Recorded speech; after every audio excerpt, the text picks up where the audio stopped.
Kauwi natin galing trabaho. Update ulit natin kung nangitlog ulit yung golden pullet natin. Sana nangitlog para tuloy-tuloy siya, guys. Tignan natin. Ay, nangitlog na ulit siya. Mga kanokis, tignan nyo. 5 piraso na. Medyo malaki ulit yung binigay sa atin. Thank you.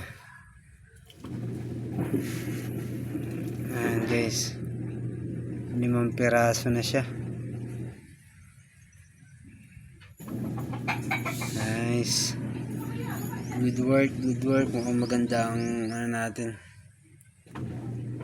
Yun lang, guys. Peace out.